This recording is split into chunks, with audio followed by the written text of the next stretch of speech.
Assalamualaikum warahmatullahi wabarakatuh. Pada anak-anak yang saya banggakan, hari ini kita masih bisa belajar dalam kondisi daring. Mudah-mudahan pada kesempatan pagi menjelang siang ini kita bisa memanfaatkan waktu dengan sebaik-baiknya kaitannya dengan pembelajaran atau mata pelajaran KNU-an. Jika kemarin kita sudah membahas kaitannya dengan usaha-usaha Nahdlatul Ulama dalam mempertahankan paham Ahlussunnah wal Jamaah dalam kehidupan sehari-hari, dan juga termasuk strategi NU dalam melestarikan paham Ahlussunnah wal Jamaah, juga kemarin sempat saya singgung kaitannya dengan peran penting ulama dalam mempertahankan paham Ahlussunnah wal Jamaah. Sekarang kita mempelajari peran penting ulama dalam bidang keagamaan, kemasyarakatan, dan juga kenegaraan. Nah, ini saling berhubungan kaitannya dengan peran penting ulama, ya. Dalam bidang keagamaan tentu ini menjadi tugas penting para ulama atau kiai yang kemarin sudah saya sampaikan. Ternyata kaitannya dengan kiai ini adalah sosok penting di masyarakat, di mana ini melekat betul kaitannya dengan ilmu keagamaan, terutama adalah agama Islam. Seorang kiai tentu diberikan gelar tersebut langsung kepada masyarakat karena memang sudah dipercaya oleh masyarakat. Entah itu dalam kaitannya ilmu agama atau hal yang lainnya. Sehingga kepercayaan inilah perlu ulama atau kiai paham betul bagaimana kondisi di masyarakatnya. Nah, untuk itu yang kita bahas adalah dalam bidang keagamaan, maka seorang ulama dituntut atau dapat berperan aktif dalam karakter building atau membangun, membina akhlak atau budi pekerti masyarakat itu sendiri. Sehingga kondisi seperti apa di masyarakat itu adalah seorang ulama atau kiai punya peran penting di sana. Umat bagaimana agar bisa menjadi generasi yang matang baik secara spiritual atau intelektual. Jadi kalau ada kiai, sudah sebutannya kiai, ya sehingga seperti ini, maka harus punya jam terbang atau banyak hal atau banyak pengalaman di dalam hal ilmu tentang keagamaan. Ini akan merubah sikap baik dari secara spiritual, ya, keagamaan di masyarakat itu sendiri, dan juga tentang intelektual keagamaan atau pengetahuan tentang ilmu keagamaan di masyarakatnya. Karena ia sebagai pengasuh, ya, juga pendidik dan juga pembimbing di masyarakat. Bagaimana misalkan contoh seorang kiai mempunyai di pondok pesantren. Nah, ini berarti kiai tersebut menjadi seorang pengasuh. Bagi siapa? Ya bagi orang yang mondok di pesantren tersebut. Pendidik, ya. Bagaimana seorang kiai itu dapat mendidik, misalkan itu di pondok pesantren atau mungkin di rumah, di masyarakat. Nah, membimbing, mengarahkan bagaimana masyarakatnya agar menjadi masyarakat yang benar-benar mempunyai karakter spiritual. Nah, di bidang keagamaan untuk mencapai kesolihan sosial ini maksudnya adalah bagaimana mencetak generasi yang memang mempunyai karakter yang soleh, yang tentunya tidak terlepas dari sosial kemasyarakatan. Maka dalam prosesnya seorang kiai atau ulama yaitu membangun kepercayaan pada masyarakat melalui kemampuan dalam beragama. Ya contohnya kalau misalkan kalian dulu di kelas 7 sudah dilatih tentang dakwah kelas terutama, ya. Ada yang diminta untuk jadi MC, ada yang diminta untuk memimpin tahlil, ada yang diberikan tugas sebagai mauidhah hasanah. Ini adalah bagian dari cara melatih diri seseorang agar supaya siap di masyarakat. Sehingga masyarakat akan percaya dalam hal ini bahwa lulusan madrasah TBS itu benar-benar memang sudah terlatih dan terdidik. Kalau sudah terlatih dan terdidik, maka masyarakat akan percaya. Oh iya betul. Buktinya apa? Ternyata anaknya pintar ngaji. oh ya betul ternyata di masyarakat memang baik anaknya. Nah, ini. Yang kedua, senantiasa bertingkah laku dengan akhlak yang baik, akhlak yang mulia.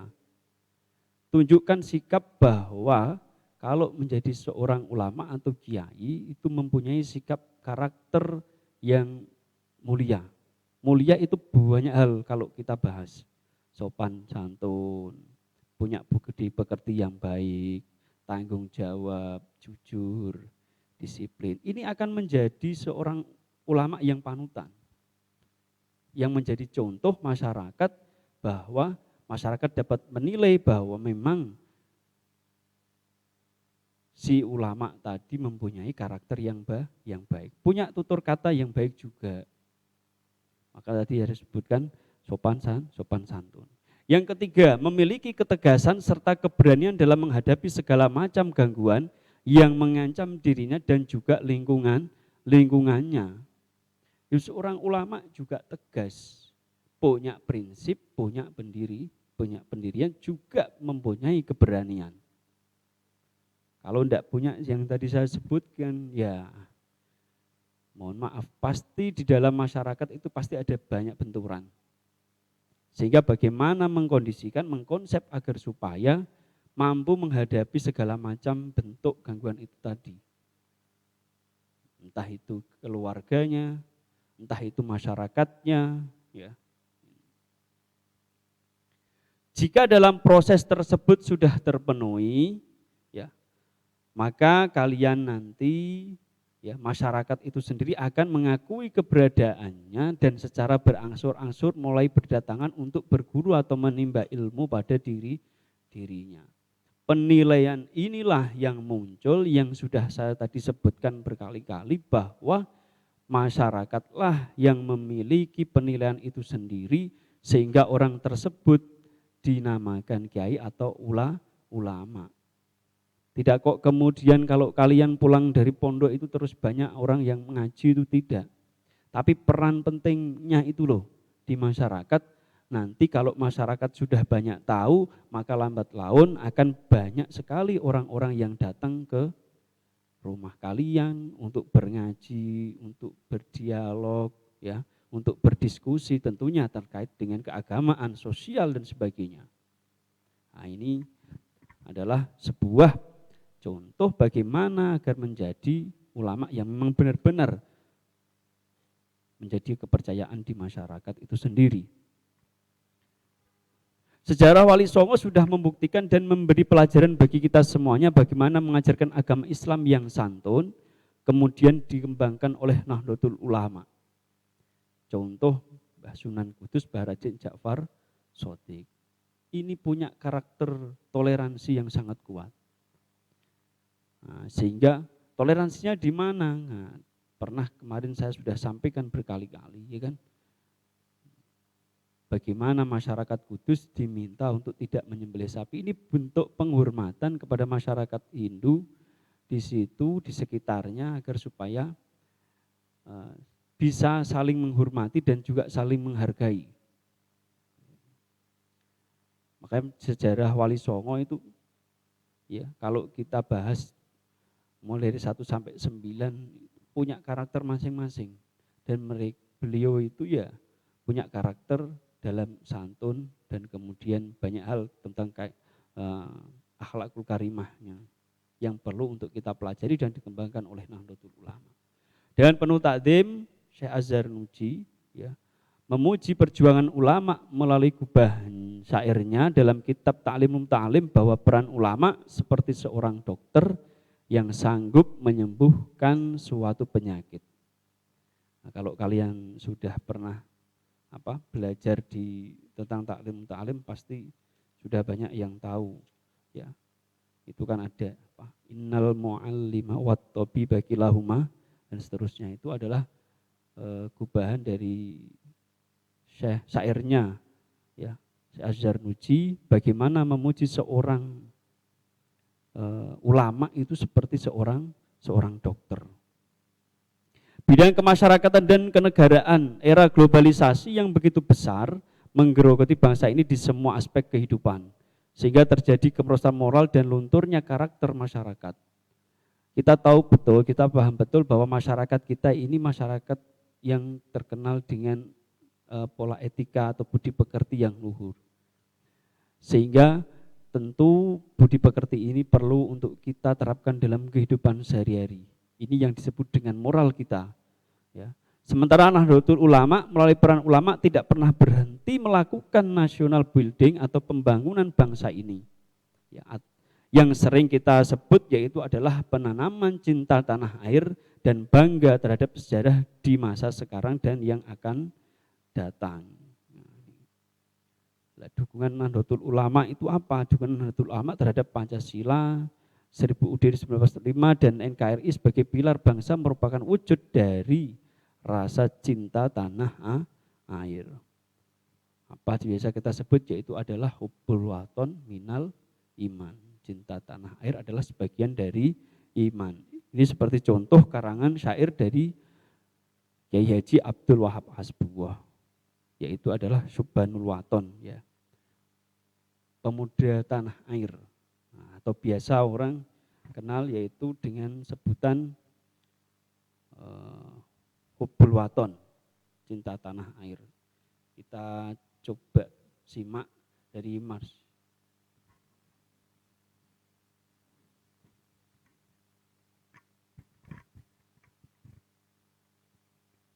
Ya, itu bisa kalian mungkin sudah banyak yang hafal ya kaitannya dengan lagu atau Mars Subhanul Waton karangannya beliau Kyai Haji Abdul Wahab Hasbuwah. Itu bisa. Bahkan sekarang ini syair tersebut seringkali kita dendangkan setelah menyanyikan lagu Indonesia Raya. Ya, bagaimana dulu ketika kita mengingat sejarah besar bangsa kita Indonesia, tentunya adalah kaitannya dengan peran ulama pada waktu itu. Dan ketika dinyanyikan atau disyairkan ini, luar biasa semangatnya para kiai, para ulama dan juga para santri di sana. Kemudian ada tri ukhuwah yang menjadi pilar di antara adalah ukhuwah Islamiyah atau solidaritas persaudaraan Islam. Bagaimana ketika kita menjadi seorang yang benar-benar mampu mempunyai persaudaraan yang kuat, terutama dalam hal seagama, ya, ini tentu ada solidaritas tersendiri kaitannya dengan agama Islam itu. Ya, tidak saling mencemooh, santun terhadap sesama, saling menghargai terhadap sesama, ini termasuk. Ukhuwah watoniyah yaitu solidaritas atau persaudaraan kebangsaan, ya, sebangsa dan setanah air. Kita itu berbeda-beda suku, budaya, ras, juga agama di Indonesia. Kalau sudah masuk dalam sistem atau sebutan kebangsaan berarti harus ada rasa solidaritas atau persaudaraan yang kuat di dalamnya. Entah itu dari Jawa Timur, entah itu dari Jawa Tengah, entah itu dari Sumatera, Kalimantan. Kita harus bisa saling menghargai. Pasti ada sebuah perbedaan, apalagi budaya-budaya yang berbeda, tentu harus kita bisa saling menghargai. Kalian sudah pernah mungkin menemukan di dalam kelas ketika waktu kelas 7. Ada banyak sekali teman kalian yang datang dari luar Kudus, luar Jawa, ya. Ada yang dari Sumatera juga Kalimantan. Mereka ke sini membawa budayanya masing-masing. Sehingga kalau sudah sampai di Kudus berarti harus menghormati, menghargai dan bagaimana menjadi orang Kudus yang baik, seperti itu. Lambat laun pasti akan menjadi seperti orang Kudus, kayak gitu. Nah, inilah. Yang selanjutnya, ini yang ketiga ya, saya salah. Ini. Yang ketiga adalah ukhuwah basyariah. Ya. Maaf sebentar. Yaitu adalah solidaritas persaudaraan kemanusiaan. Kalau ada teman kita, saudara kita yang sakit, tidak mengenal itu siapa, kita tolong, kita bantu. Termasuk kalau kemarin banyak sebetulnya anak yatim, Nah, ini tidak mengenal siapa itu saudara atau tidak, ya kita bantu. Yatim piatu juga duafa dan sebagainya. Ya. Yang perlu direnungkan adalah triukhuwah tersebut berisi nilai-nilai Ahlussunnah wal Jamaah, yakni mengajarkan persaudaraan dengan seluruh umat manusia baik seagama, sebangsa maupun sesama umat manusia, dan itu menandakan Islam menghargai perbedaan dan menjunjung tinggi nilai toleransi antar umat beragama. Saya kira itu yang dapat saya sampaikan karena waktu yang memang terbatas pertemuan kita, jadi mudah-mudahan nanti kita bisa berjumpa dengan kondisi yang tidak seperti ini. Ya, saya kembalikan pada moderator. Baik, terima kasih dari Bapak Muhammad